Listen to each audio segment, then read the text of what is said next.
할렐루야. 복된 아침입니다. 오늘은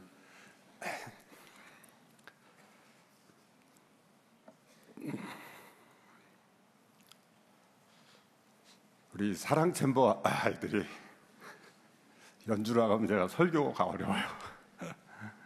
우리 다시 한번 우리 사랑 챔버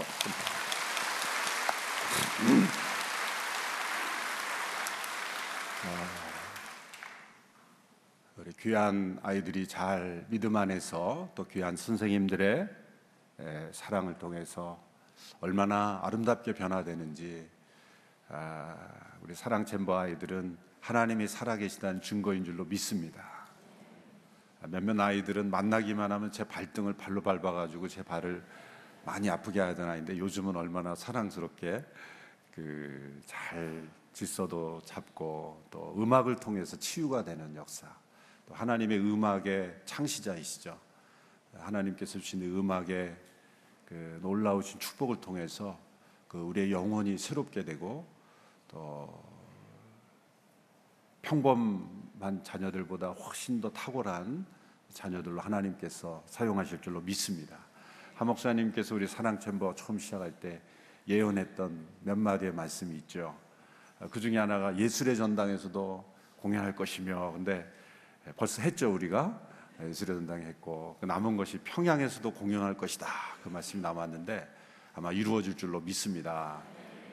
다 말씀드릴 수는 없지만 지금 평양에서 우리 사랑 챔버 아이들이 가서 함께 공연해서 북한을 감동시키고 또 남북한의 새로운 역사를 이루는 그런 일들이 일어나기를 소망하면서 계속해서 기도해 주시기 바랍니다. 오늘 장애인 주일을 맞이해서 여러 가지 행사들이 있습니다. 이천만 광장에 가시면 우리 장애 청년들의 작품 또 판매하고 전시도 하고 또 수제 비누도 만들어서 팔고, 여러분들이 다 축복해 주시고요. 또 지난주에 광고해 드린 대로 이번 주와 다음 주 우리 장애인 청년들의 이 작업장을 마련해 주는 나눔 행사가 있습니다. 굿윌 스토어라는 그런 장애인 복지단체에서 여러분들이 기증해 주신 옷이나 물품들을 잘 손질해서 장애인들의 판매하는 그런 판매장으로, 사업장으로 해서 많은 장애인들의 고용을 창출하고 그들이 살아갈 수 있도록 도와주는 일자리를 만들어주는 아주 귀한 사역입니다. 그래서 이번 주에 혹시 가져오지 못하신 분들은 다음 주에 가져오시고, 주중에 또 계속 설치가 되어 있고요. 또 오늘도 예배 마치고 집에 가서 또 가져오셔도 되고, 그래서 많은 집에 남는 물건들 또 이사할 때 다 버리게 되는 그런 일이 없도록, 또 여러분들이 쓸 수 있으나 쓰지 않는 물품들을 장애인들의 복지를 위해서 헌신해 주시기를 바랍니다. 또 영상으로 보신 것처럼 우리 부모님들을 예수님께로 인도하는 65세 이상 부모님들을 위한 맞춤 전도 집회 행복드림이 5월 18일 월요일에 이곳에서 있습니다. 이곳에 저희가 원탁 테이블을 설치하고 또 부모님들의 맛있는 식사, 좋은 프로그램을 통해서 마음을 열고 또 복음을 전할 때 많은 분들이 예수님 믿고 또 세례까지 받는 일까지 저희가 함께 다 이 패키지로 인도를 해드립니다. 한 분 한 분. 또 지방에 사시는 분들도 다 저희가 케어를 해서 세례 받으시고 그 지역에 교회에 출석할 수 있도록 다 연결을 해드리기 때문에 꼭 이 교회 인근이 아니라 수도권 전체, 또 해외에 계신 분도 또 왔다 가실 수 있는 분들은 좋고요. 하여튼 우리 성도님들이 부모님들을 전도하는 그런 일에 기도로 함께 참여해 주시기를 바랍니다. 내일부터 이틀간 저희 노회, 평양노회가 열리기 때문에 주차장이 통제되고 또 여러 교회 시설 사용에 제한이 있음을 양해해 주시고 협조해 주시기를 바랍니다. 다음 주일에는 또 저희가 아프리카에 죽어가는 어린 생명들을 살리고 또 지역 개발을 통해서 복음을 전하는 더 멋진 세상 후원 약정이 있습니다. 지난 4년 동안 많은 큰 발전이 있었는데 여러분들의 조금만 힘을 모아주시면 또 하나님께서 큰 일을 사용하시려고 믿습니다. 옴누리 전문인 선교학교가 4월 25일부터 개강하게 되는데, 우리 성도님들의 각자의 이 전문적인 기술과 또 지식을 통해서 선교에 헌신할 수 있는 귀한 장입니다. 함께 참여해 주시기를 바랍니다. 마지막으로 우리 교육자 인사이동 인사드리겠습니다. 일본 예배를 섬기던 하카마타 미키 목사님, 우리 여성 목사님이 우에다 온누리교회 담당 목사로 이제 가시게 되고요. 또 나고야 온누리교회를 섬기던 유시하라 목사님께서 서울로 들어오셔서 우리 일본어 예배를 총괄해서 또 일본 사역을 돕는 일에 헌신하게 되겠습니다. 잠시 인사 말씀드리겠습니다.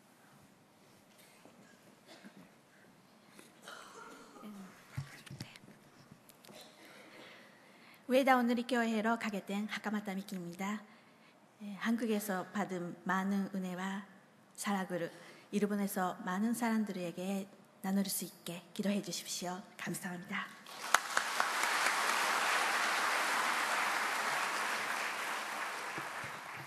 팔 년 만에 온누리교회로 돌아왔습니다. 굉장히 행복하고 기쁨이 충만합니다. 여러분과 함께 앞으로 일본 선교 열심히 섬기겠습니다. 잘 부탁합니다.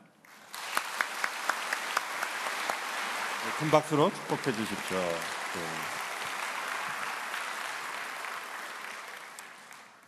제가 통역을 해드리려고 했는데 한국말을 잘해가지고 제가 통역이 필요 없게 되었습니다. 농담입니다. 제가 일본말 잘 못합니다. 기도하겠습니다. 하나님 아버지 감사합니다. 오늘도 장애인 주일을 맞이해서 연약함 속에서도 하나님의 능력을 체험하고 약함이 오히려 강함이 되는 하나님의 기적의 통로가 되게 하신 것을 감사합니다. 장애인들의 삶 속에 주께서 찾아오셔서 장애가 선물이 되며 연약함이 오히려 하나님의 능력의 통로가 됨을 체험하고 또 온누리교회가 이들을 더 잘 섬기며 또 이들도 또한 섬기는 자로 나갈 수 있는 아름다운 축복의 공동체 되게 하여 주옵소서. 수백 명의 장애인들이 함께 한 공동체를 이루지만 더 많은 연약함 속에 있는 자들을 찾아 그들을 섬기는 저희 교회가 되기를 원합니다. 귀한 부모님들을 전도하기를 원합니다. 주님 모든 장벽을 허물어 주시고 아름다운 복음의 역사가 나타나게 하옵소서.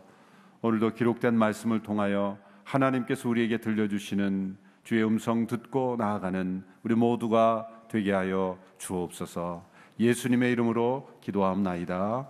아멘.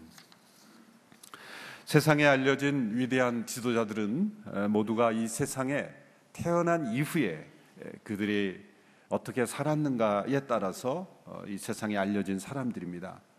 그러나 예수님은 베들레헴에 태어나신 이후로 알려진 분이 아닙니다.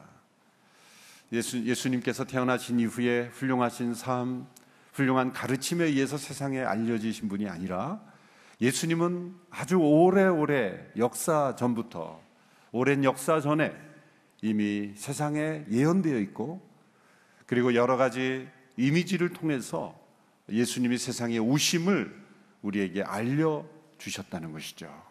그것이 예수님이 유일하신 그리고 예수님이 신성을 가지신 하나님이시라는 가장 대표적인 증거가 되는 것입니다. 그 예수님은 바로 우리 가운데 거하시는 그래서 찾아오신 하나님이신 것이죠. 하나님은 하늘에 거하시는 분이십니다. 그러나 하나님께서 이 천지를 창조하셨을 때 온 세상이 바로 하나님이 거하시는 처소가 되기를 원하셨다는 것입니다. 천지 창조 이후에 창세기 3장에 보면 이런 말씀이 있습니다. 창세기 3장 8절에 보면 동산을 여호와께서 거니신다. 동산을 거니시는 여호와 하나님 그런 표현이 나옵니다. 하나님은 이 땅에 거하시기를 원하셨죠. 그 백성들의 마음속에 거하시기를 원하셨죠. 인간이 죄를 범하고 하나님을 배역했을 때 단절이 일어나고 분리가 일어나고 그리고 하나님을 떠난 인생이 되었을 때 하나님께서 이 세상에 거하시고 또 우리 마음에 거하시기 원하시는 일들이 실패로 돌아간 것처럼 보였습니다. 그러나 하나님은 포기하지 않으셨습니다. 온 땅에 거하시기를 원하시는 그 하나님의 계획은 계속해서 포기되지 않았습니다. 하나님은 찾아오시고 문을 두드리시고 그리고 이 세상에 가득한 죄를 제거하시는 일을 행하신 거죠. 이 죄의 권세를 무너뜨리시고 모든 사람을 주관하고 있는 이 죄의 세력을 무효화시키시고 그리고 다시 이 세상에 거하시고 우리 가운데 거하시는 일을 이루신 것입니다. 바로 그분이 예수 그리스도이십니다. 예수님의 십자가는 이 세상에 하나님이 거하실 수 없도록 만드는 죄를 제거하시고 이 땅에 온전히 하나님께서 거하시는 일을 이루신 것입니다. 그래서 C.S. 루이스라는 분이 쓴 이 순전한 기독교, Mere Christianity라는 책에 있는 하나님의 침공이라는 그런 글에서 예수님을 이렇게 소개하죠. 마치 반역한 지역에 다시 진정한 왕이신 그분이 그 반역한 지역을 다시 점령하기 위하여 들어오신 분, 그렇게 예수님의 오심을 설명하고 있습니다. 이 세상은 하나님을 떠나 하나님을 반역한 세상이지만 하나님은 포기하지 아니하시고 다시 찾아오시고 그리고 십자가로 그들의 죄를 씻으시고 하나님께서 다시 거하시는 일을 행하셨다는 거죠. 이렇게 일어날 일을 미리 우리에게 그림을 통해서 보여주신 것, 그것이 구약의 역사에 나타나 있는 것입니다. 하나님께서는 이 구약을 통해서, 이 이미지를 통해서, 많은 그림들을, 사건들을 통해서 장차 예수님께서 이루실 일들을 미리 보여주셨습니다. 예수님은 그 실체가 되시는 분입니다. 우리가 어린 자녀들이 어떤 의미를 깨달을 때도 언어를 통해 의미를 깨닫기 이전에 먼저 그림을 통해서 의미를 깨닫죠. 나중에 언어를 통해 의미를 깨닫는 것은 이미 본 그림들을 의미를 채워가는 것에 불과하죠. 구약이 그림이라면 신약이 문자인 것이죠. 영화를 보면 알지 못하는 이 외화를 보면은 그림만 봐서는 의미를 깨닫지 못하죠. 자막이 있어야 되는 거죠. 신약이 자막이라고 한다면 보이는 그림은 구약이라고 말할 수가 있는 거죠. 하나님께서 구약 속에 나타난 여러 가지 사건뿐만 아니라 어떤 형상, 이미지들을 통해서 장차 그리스도께서 세상에 오심으로 하나님께서 우리 가운데 온전히 거하시는 일이 어떻게 이루어질지를 미리 보여주신 것, 그것이 바로 구약의 역사예요. 그중 가장 대표적인 것이 오늘 모세를 통해서 하나님께서 만들라고 하신 이 성막이라고 하는 것입니다. 이 성막은 장차 그리스도께서 세상에 오심으로 인해서 이루실 일들을 우리에게 미리 보여주는 이미지인 것이죠. 사도 요한은 예수님의 탄생을 요한복음 1장 14절에서 이렇게 설명하죠. 개역 개정으로 읽게 되면 이렇게 되어 있습니다. 우리 같이 한번 읽어볼까요? 시작. 말씀이 육신이 되어 우리 가운데 거하심에 우리가 그의 영광을 보니 아버지의 독생자의 영광이요 은혜와 진리가 충만하더라. 우리 가운데 거하심에, 이 거하신다는 단어를 직역하면 장막, 텐트를 치고 살다, 그런 뜻입니다. 왜 이렇게 독특한 단어를 사용했을까요?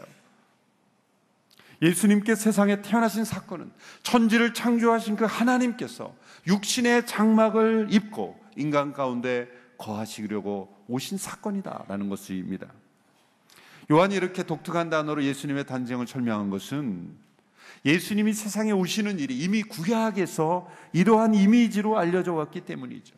예수님의 오시는 사건이 마치 장막을 치고 텐트를 치는 것과 같은 사건이라고 우리에게 알려주고 있는 것입니다.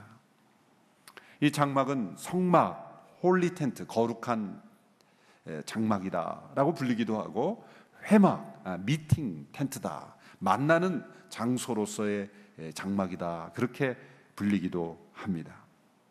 오늘 본문 25장 8절의 말씀 우리 같이 함께 읽겠습니다. 시작. 그리고 그들이 나를 위해 성소를 만들게 하여라. 그러면 내가 그들 가운데 살 것이다. 그들 가운데 사시기 위하여, 그 백성들 가운데 사시기 위하여 만든 장소라는 거죠. 또 29장 43절로 45절의 말씀을 우리 같이 읽겠습니다. 시작. 거기서 또 이스라엘 백성들을 만날 것이니 그 장막이 내 영광으로 거룩하게 될 것이다. 이렇게 해 내가 회막과 제단을 거룩하게 할 것이다. 또 아론과 그의 아들들을 거룩하게 해 제사장으로서 나를 섬기게 할 것이다. 내가 이스라엘 백성들 가운데 있고 그들의 하나님이 되겠다. 내가 그 백성들을 만날 것이고 그리고 그 백성들 가운데 있을 것이고 그를 통해 그들의 하나님이 될 것이다. 이것이 원래 천지창조의 목적입니다. 하나님께서 우주 만물을 창조하신 목적은 그들 가운데 계시며 그들의 하나님이 되시는 것이었어요. 그러나 인간의 죄로 말미암아 그 계획이 무너진 것 같지만 하나님은 그 계획을 포기하지 아니하시고 도리어 그 죄를 해결하시며 그들 가운데 거하시고 그들의 하나님이 되시는 그 목적을 온전히 이루신 것이죠. 하나님은 내려오시는 하나님이세요. 저 하늘 높이 우리가 도다르지 못할 곳에 거하시는 그 하나님께서 거기에만 계시는 것이 아니라 이 땅에 내려오셔서 우리와 함께 거하시는 하나님이십니다. 이 하나님의 내려오심을 보십시오. 창세기에 보면 흥미로운 것이 하나님께서 하늘에서 말씀하세요. 어디서 말씀하시는지 장소가 나타나지 않아요. 창세기는 하늘에서 말씀하시는 거예요. 그런데 출애굽기에 보면 하나님께서 시내 산으로 내려오셔서 너희가 그 산으로 올라오라 그래서 시내 산에서 만나시죠.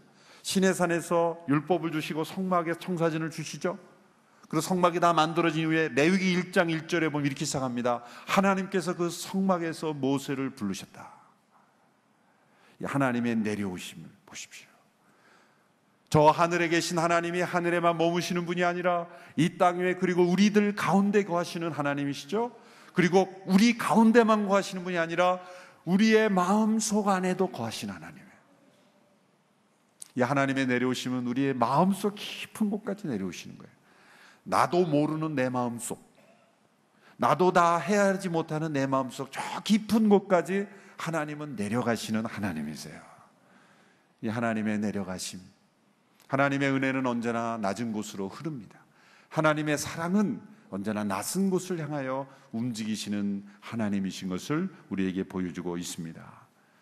하나님은 이제 그 백성들을 만나실 때 지금까지는 단지 모세를 통해서만 말씀으로만 그 백성을 만나셨죠. 그런데 이제는 특별한 방법으로 만나시는 거예요. 어떤 장소를 정하시고 그 장소의 어떤 절차를 따라서 그 백성들이 하나님 앞에 나오는 길을 열어주신 사건, 그 패러다임의 새로운 패러다임을 보여주시는 거죠. 이 성막이라는 이미지를 통해서 우리에게 하나님은 우리를 만나주시고 그리고 우리와 가운데 거하시는 하나님이시라는 것을 우리에게 뚜렷이 보여주고 있습니다. 성막 전체가 이제 말씀이 육신이 되어 우리 가운데 거하시는 그 예수 그리스도를 통해 우리가 하나님을 어떻게 만날 수 있는가를 설명해 주는 거예요. 우리가 그 성막의 구체적인 어떤 물건 하나하나에, 물품 하나하나에 담긴 의미를 영적으로 해석해서 하지는 않겠습니다. 이 전체적 의미를 통해서 어떻게 하나님께서 우리를 만나시는가, 우리 가운데 하나님이 거하시는 삶은 어떠한 준비가 이루어져야 되는가를 우리에게 설명해 주시는 말씀으로 함께 묵상하고자 합니다. 첫째로 하나님께서는 모세에게 이 자원함으로 예물을 드리는 사람들을 통해 그 재료들을 준비하라 말씀하셨죠. 오늘 본문 2절의 말씀을 보십시오. 2절 말씀 같이 읽겠습니다. 시작. 이스라엘 백성들에게 말해 내게 예물을 가져오라고 하여라. 자원해서 예물을 드리려고 하는 모든 사람에게 너희가 내 예물을 받아와야 할 것이다. 자원하여 예물을 드리는 자에게 받는 재료로 성막을 만들어라. 여러분, 이 시점은 지금 이스라엘 백성들이 광야에 있습니다. 광야에 있는 백성들은 그 마음이 불안했을 것입니다. 앞으로 어떤 일이 생길지, 물론 그들에게 하나님께서 주신 약속이 있지만 그들이 광야를 걷는 과정 가운데 어떤 일이 생길지 모르는 불안한 마음 가운데 있을 것입니다. 정신적으로. 근데 그들에게 하나님이 자원함으로 드리는 예물을 받아서 만들라라는 거예요. 무엇이든지 자원함으로 행하는 것은 어려운 일이죠. 그래서 때로는 법과 제도를 만들어서 의무적으로 하지 않습니까? 아마 우리나라가 내고 싶은 사람, 자원하는 사람만 내서 세금 국가를 운영한다면 아마 쉬울까요? 결코 쉽지 않을 겁니다. 아마 불가능할 거죠.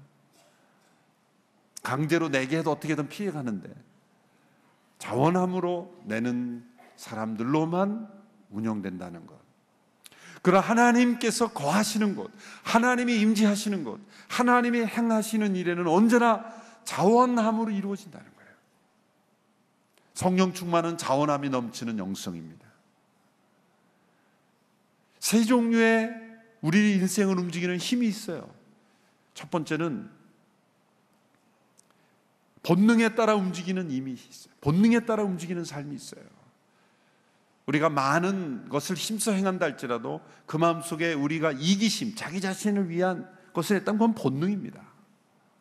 본능이죠. 아무리 많은 성취를 하고 아무리 많은 업적을 남겨도 어쩌면 우리 자신의 본능에 충실한 삶일 수도 있어요.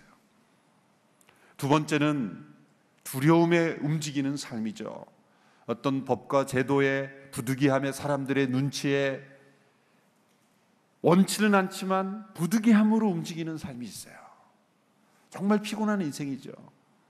벌 받을까 봐 두려워서 사람들의 눈치 때문에 어쩔 수 없이 움직이는 삶, 그 마음속에 두려움이 움직이는 삶이에요. 세 번째가 바로 자원함으로 움직이는 삶이에요. 자원함은 사랑하기 때문에, 기뻐하기 때문에, 즐겁기 때문에 내 스스로 원해서 자원함으로 움직이는 삶. 여러분, 이 세 종류의 삶 가운데 본능에 의해서 움직이는가, 아니면 두려움에 의해서 움직이는가, 아니면은 자원함으로 움직이는가, 그것이 바로 우리의 영혼의 상태를 평가할 수 있는 중요한 척도가 되는 것이죠. 하나님께서는 그 모세를 통해서 자원하는 사람들의 예물을 받음으로 만들라. 모세도 두려웠을지 모르겠어요. 아니, 이 백성들이 과연 하나님께서 말씀하신 재료들을 보면은 싼 재료들도 있지만 비싼 재료들도 있거든요. 이 재료들이 과연 다 충당될 수 있을 것인가, 그런 두려움과 염려도 있었을지 몰라요. 그런데 그것은 우리의 연약한 생각일 뿐이었어요.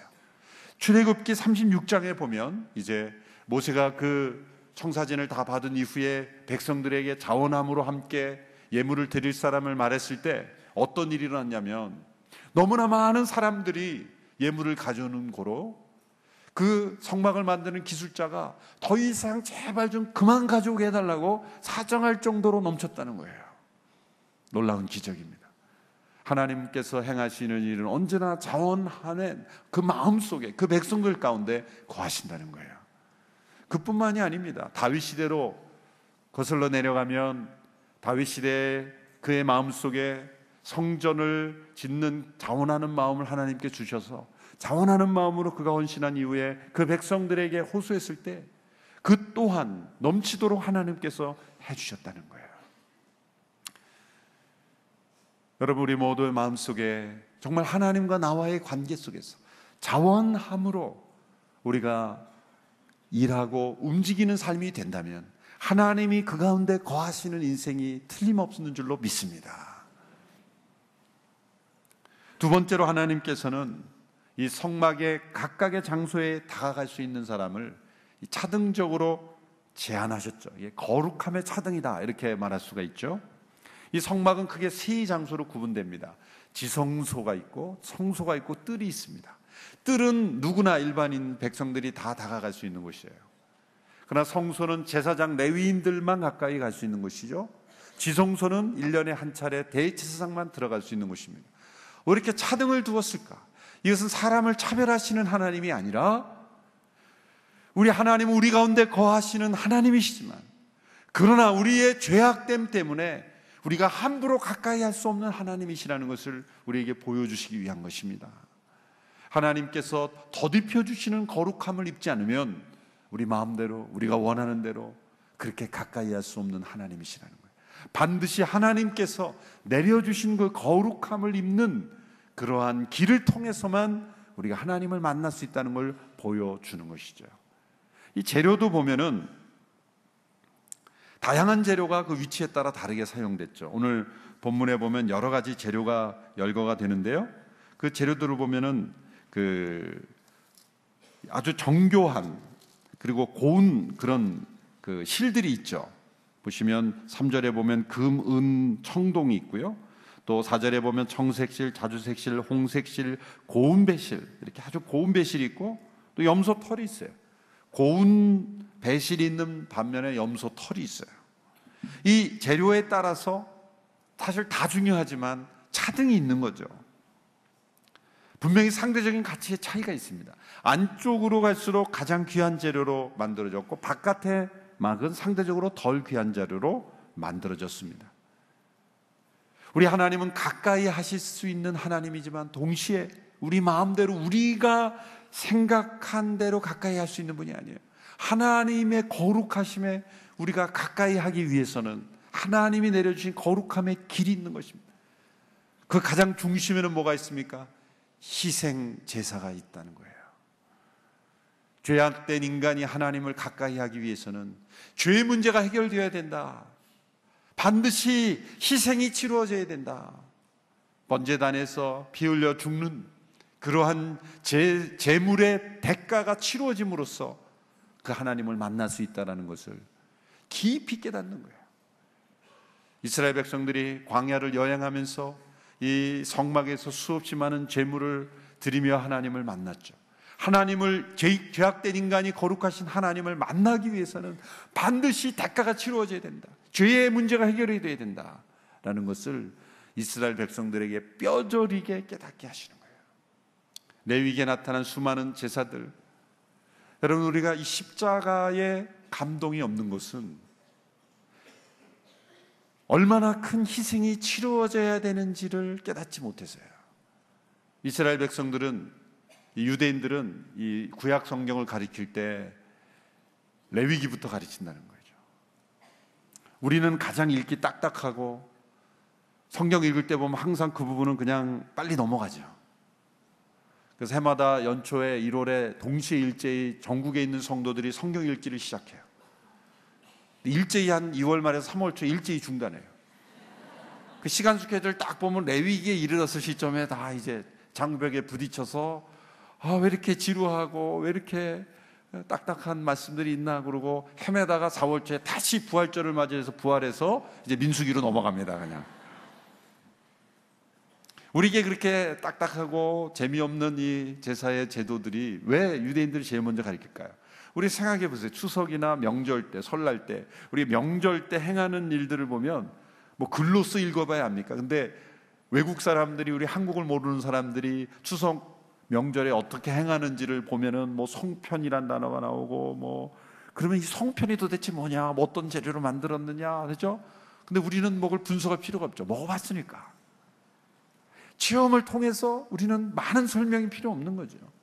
이스라엘 백성들이 그 성막에서 또 성전에서 지려지는 많은 제사들을 통해서 매뉴얼을 읽지 않아도 그들은 이 체험적으로 하나님 앞에 나아가기 위해서는 희생 제사가 필요하다라는 것을 절실히 깨닫는 거예요. 그리고 우리 그걸 가르쳐 주시는 거예요.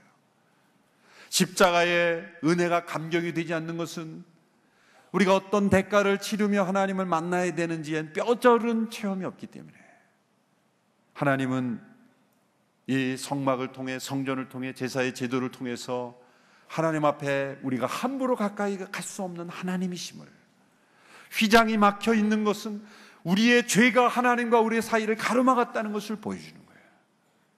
예수님이 십자가에서 죽으셨을 때 휘장이 찢어진 사건, 그것은 이제 하나님과 우리 사이에 막혔던 담이 무너지는 것이고 그 장벽이 허물어짐으로써 우리 모두가 그리스도를 통하여 하나님 앞에 나갈 수 있는 길이 열렸다는 위대한 하나님의 복음인 것이죠.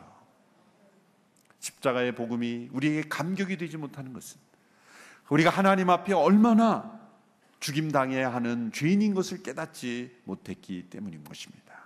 바로 이 성막을 통해 하나님과 우리 사이가 얼마나 먼 거리에 있는지, 바로 그 지성소와 뜰은 얼마 되지 않습니다. 그 성막이 그렇게 큰 게 아니거든요. 그냥 몇십 미터 거리지만 바로 그 가까이에 있는 하나님이시지만 우리가 만날 수 없는 이유가 뭔가? 바로 우리의 죄 때문이다라는 거예요. 그것을 깨닫게 하시는 거예요. 바로 우리 곁에 계시는 하나님, 우리 가운데 거하시는, 그리고 그렇게 원하시는 하나님이시지만 왜 만날 수 없냐는 거죠. 바로 우리의 죄 때문에 우리가 하나님을 만날 수 없고 그 하나님과 동행할 수 없다는 것, 그것을 깨닫게 하시는 것을 바로 이러한 성막을 통해서 우리에게 가르쳐 주시는 거죠. 세 번째, 하나님께서는 이 성막을 만들려고 하실 때 이동할 수 있는 구조로 제작하도록 하셨죠. 이 성막의 모든 구조물들은 이동할 수 있는 준비가 완벽하게 돼 있어요. 이 지성소에 들어있는 가장 중요한 이 법궤죠. 증거궤, 법궤라고 하는 거죠. 거기에는 모세의 돌판이 들어있고, 그런 그 법궤도 이 그 운반용 채, 제사장들이 어깨에 메고 이동할 수 있는 이 채가 달려 있어요. 그리고 법궤를 보관할 때도 그 채가 달린 채로 보관하도록 했어요. 그래서 언제든지 들고 이동할 수 있는 이동성을 보여주는 것이죠. 번제단도 보면은, 이 사진으로 보면은 그냥 돌로 꽉 찬 무거운 것처럼 보이지만 사실은 이 판넬로 만들고 겉을 이렇게 도금한 거예요. 그러니까 들면 아주 쉽게 들 수 있는, 아주 가벼운 거예요. 그 테두리도 전부 이 벽체도 다 분리해서 운반할 수 있도록, 그러니까 조립식이에요. 그리고 이동할 수 있는, 아주 가볍게 들어서 이동할 수 있는 그런 것으로 구성되어 있죠. 이것은 무엇을 의미하는 것입니까? 하나님께서 왜 이동 중에 있는 그 백성들 가운데 이러한 장막을 통해 그들의 중심에 거하시고 그들과 함께 동행하시는 걸까요?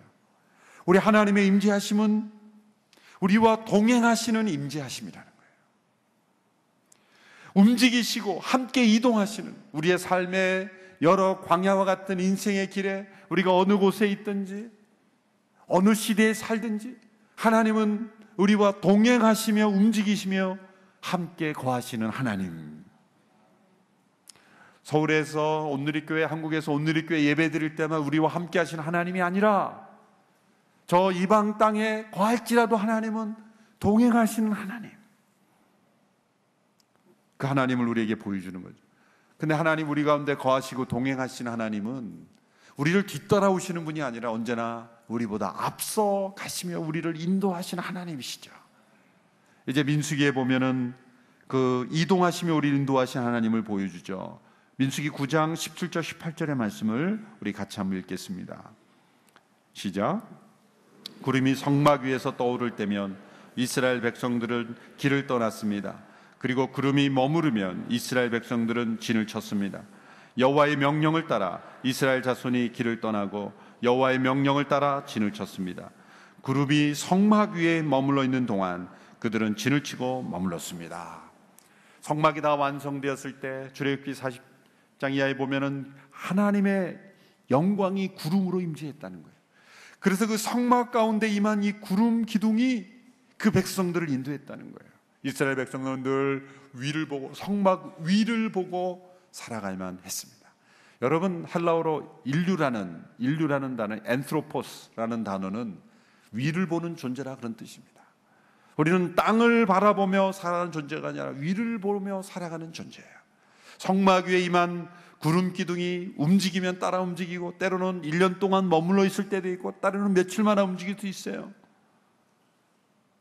하루 이틀 있다가 이제 오래 있을 줄 알고 다 텐트를 다 쳐놨는데 또 성막 위에 구름이 움직이면 또 다시 텐트를 풀고 또 다시 그 움직여야 되는 거예요. 그것이 인생입니다. 어느 한 곳에 머무르는 인생이 아니라 성령 안에서 우리의 삶을 인도하시는 하나님과 함께 움직이는 삶, 이것이 우리의 삶인 거죠. 우리는 이 땅의 순례자인 것입니다. 민수기 9장 22절에 보면 이런 말씀이 있습니다. 이틀이고 한 달이고 1년이고 구름이 성막 위에 머무르면 이스라엘 자손은 진에 머무르고 길을 떠나지 않았습니다. 그러다 구름이 떠오르면 그들은 길을 떠났습니다. 하나님의 인도하심은 예수 그리스도 안에 있는 성령의 임재하심을 통해 우리가 얻을 수 있다는 거죠. 왜 이렇게 불편하게 하나님께서 움직이도록 하셨을까? 저는 이런 생각을 해봤어요. 저는 엉뚱한 생각을 많이 하는 것. 하나님 좀 이렇게, 모세야 받아 적어라. 북동쪽으로 50km 가고 구에 다시 북서쪽으로 200km 가고, 그 다음에 거기 가면 오아시스가 있는데 물 한 잔 마시고 거기서 북쪽으로 100km 가고, 그렇게 주셨으면 알아서 가면 될 것을 날마다 성막 위에 구름이 움직이나 안 움직이나 보고, 움직이면 또 짐 싸서 움직이고 머무르면 또 머무르고, 너무나 불편한 그런 여정 아닐까. 그것을 통해서 우리에게 보여주시는 것은 뭐예요? 우리가 그리스도 안에서 성령의 임재하심을 따라 하나님이 움직이시면 가고 머무르면 머무르고, 우리는 미래에 우리의 삶을 다 알고 살기를 원해요. 그래서 사람들은 이런 자동 응답 서비스가 있기를 원할지 모릅니다. 우리가 천국에 전화를 해서, 천국에 전화하면 이런 응답기에 들리는 거예요. 천국에 전화 주셔서 감사합니다. 내년에 일어날 일을 알고 싶은 분은 1번, 왜 나에게 이런 일이 일어났냐고 따지고 싶은 분은 2번, 천국에서 사랑하는 분을 찾고 싶은 분은 3번을 누르시고, 별표를 누르시고 찾으신 분의 주민등록번호 마지막 4번이 부르고, 이런 거 뭐 이런 거를 통해서 우리가 미리미리 알고 가기를 원해요. 그런데 하나님이 우리의 인생을, 광야 인생을 인도하시는 길은 성막에 머무르는 구름 기둥을 날마다 바라보면서, 순간마다 바라보면서, 끊임없이 바라보면서, 성막에 있는 구름이 움직이면 따라 움직이고 머무르면 머무르고, 이것이 바로 우리의 인생의 본질이라는 거죠. 이 세상은 순례의 여행입니다. 우리가 한국 땅에 태어났지만 저 외다른 지역에서 생을 마감할 수도 있고, 우리가 알지 못하는 이국 땅에 태어났지만 이 땅에 와서 생을 마감한 우리 선교사님들 있지 않습니까? 이 땅의 어느 한 곳에 머무르는 것, 내가 원하는 지역에 내가 원하는 대로 사는 인생이 아니라 구름 기둥이 성막을 통해서 우리를 인도, 그래서 성막이 중앙에 있게 된 거예요. 중앙에 거하시는 그 성막을 통해 우리의 삶을 날마다 인도하시는 것입니다. 그래서 이동성 있게 만드신 거예요. 예수님께서 그 실체로 오셨을 때 말씀이 육신이 되어 우리 가운데 거하시는 그 그리스도, 그 예수님은 우리와 함께 거하시는 하나님이셨지만 성령 하나님은 우리 안에 거하시는 하나님이에요. 그 백성 가운데 거하시는 하나님이 바로 우리 마음속에 거하시는 하나님으로 찾아오신 것입니다. 우리의 삶 속에 성막의 이 구름 기둥의 임재하심이 날마다 있게 되기를 바랍니다. 죄를 완전히 없어지고 휘장이 찢어지고 이제 그 하나님을 가까이 할 수 있는 그런 만남의 자리가 바로 우리의 마음의 처소가 될 수 있게 되기를 바랍니다. 그리고 우리의 마음속에 늘 자원하는 심령이 흘러넘쳐서 정말 하나님께서 원하시는 일에 귀하게 쓰임받는 우리 모든 성도들 다 될 수 있게 되기를 주님의 이름으로 축원합니다. 우리의 마음이 하나님이 거하시는 마음인가? 거한다는 단어가 이 영어로 레지던트죠. 레지던트. 하나님이 잠시 거하시는 마음일 수도 있지만 잠시 거하는 것으로는 안 됩니다. 앞에 P를 붙이면 프레지던트가 되는 거예요. 하나님이 우리의 마음속에 단지 거주자가 아니라 왕으로서, 주인으로서, 지배자로서 거하시는 삶 되기를 주님의 이름으로 축원합니다. 기도하겠습니다. 하나님, 우리 가운데 거하시는 하나님을 찬양합니다. 우리 가운데 거하시기 위하여 말씀이 육신이 되어 우리 가운데 찾아오시고 십자가에 못 박기까지 우리를 사랑하시며 우리를 아버지의 품으로 인도하여 주신 은혜를 감사합니다. 그 하나님을 만나고 동행하며 살 수 있도록 인도해 주셨으니 우리의 삶의 여정에서 성막 위에 임재하신 구름 기둥을 바라보며 걸어갔던 이스라엘 백성들처럼 날마다 주와 동행하는 삶 사는 우리 모두가 되게 하여 주옵소서. 예수님의 이름으로 기도하옵나이다. 아멘. 다 같이 자리에 일어나셔서 함께 봉헌 찬양 드리겠습니다.